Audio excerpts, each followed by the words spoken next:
everybody, this is Alchemist 2, back again with another movie review.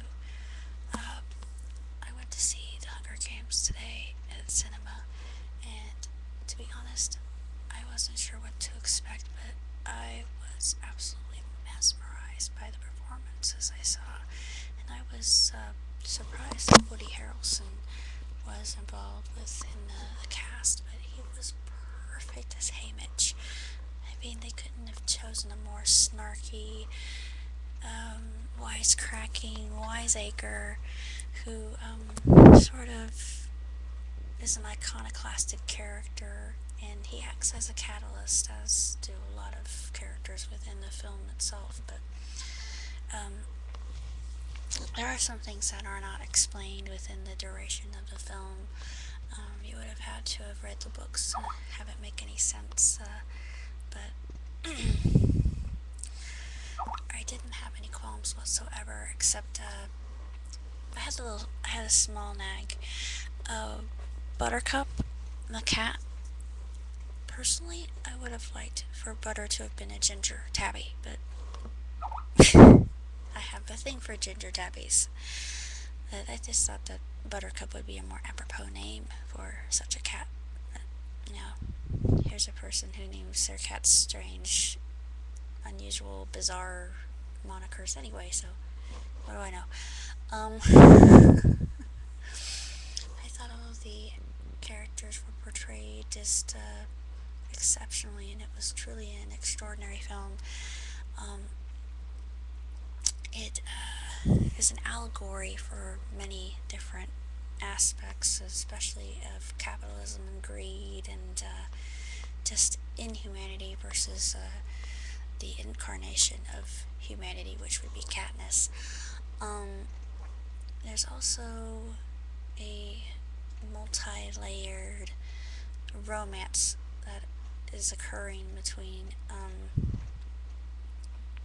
Peeta and Gale, which if you've read the first book, you know about that, and it goes into that a little bit in Catching Fire, but I haven't really read Catching Fire all the way through, and you get a sense from it. It's very subtle in the film. It's very, very subtle. And I like the fact that they made Rue African American and her family, just because I thought that was just a good dynamic and different way of looking at it. And she was one of my favorite characters. I absolutely loved her. And if you've read the book, you know what happens to her. So I won't give that away, but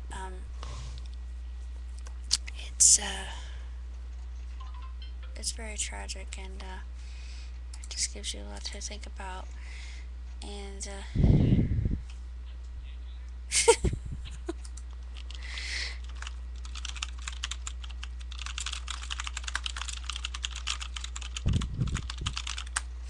but anyway, I thought everything was just absolutely splendid.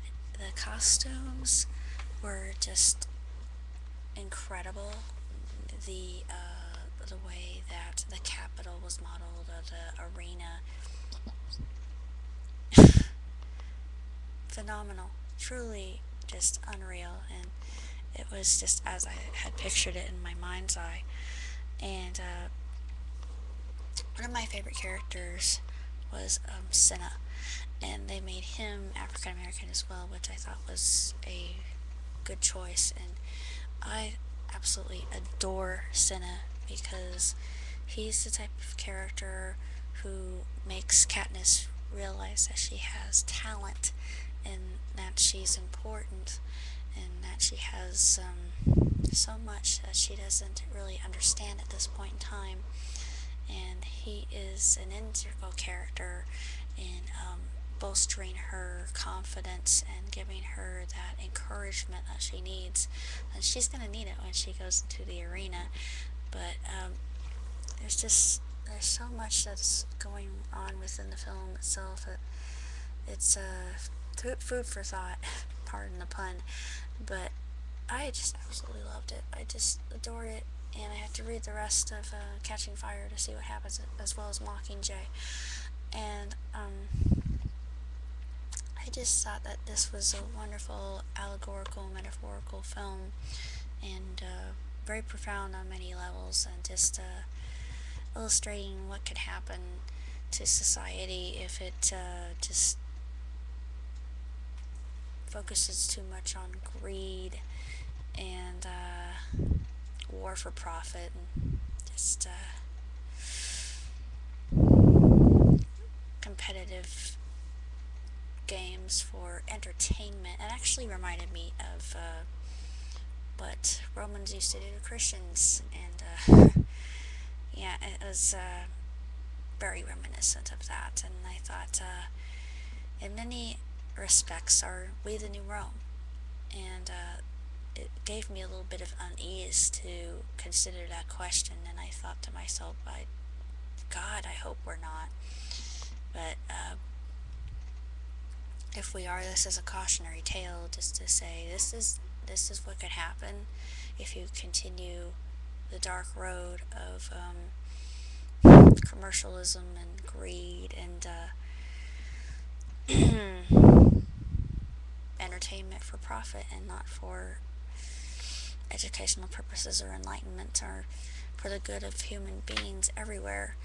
And Katniss, I also think, is a very altruistic, I guess you could call her kind of a messiah character, which I thought was intriguing. Oh, and they take a stereotype that's often capitalized upon in many stories, but she's a hunter, which a lot of the times a female character will not be a hunter or archer. And you also never see a big animal like a deer being killed in a film like that. The only movie I could think of that was had that kind of theme, well, actually two films that come off the top of my head. One was apocalyptic, was the Book of Eli. Of course, Eli has to kill that buck in order to stay alive anyway in post-apocalyptic America. But in the movie Powder, he sees a doe get shot by a hunter, and he transfers the pain from the doe into the hunter himself, and of course it's almost like the hunter is having a heart attack, but what's happening is he is experiencing what the doe experiences at that moment. And of course the people witnessing this act, they're horrified, and they're scared out of their wits because they think that he's killing the hunter, but he's not. It's an experience of I would liken it to thought transfer, like in Doctor Who, or mind meld in Star Trek with Spock. It's like that, thought transfer, so it'd be a good way to describe it. But you never see any big game being killed. It's usually small game like the lizards, and you see Thrash kill a lizard in one scene, and it's interesting. I mean, you don't think anything about that because it's not a very beautiful creature. It's just kind of it's food, and if it's more human-like, it has a kind of expression or intelligence within its face and eyes, and you can relate to it. It's harder to kill. And isn't that interesting? It's this sort of a kind of disturbing thought, but isn't it true that we don't eat what looks more like us and what we feel like can respond to us and relate to us on a purely human level? And we see that Gail's character is also a provider, but Peeta's he's rugged, and he's got large thumbs, and he's strong, but he's not a hunter. He's a breadwinner basically. He's a bread maker.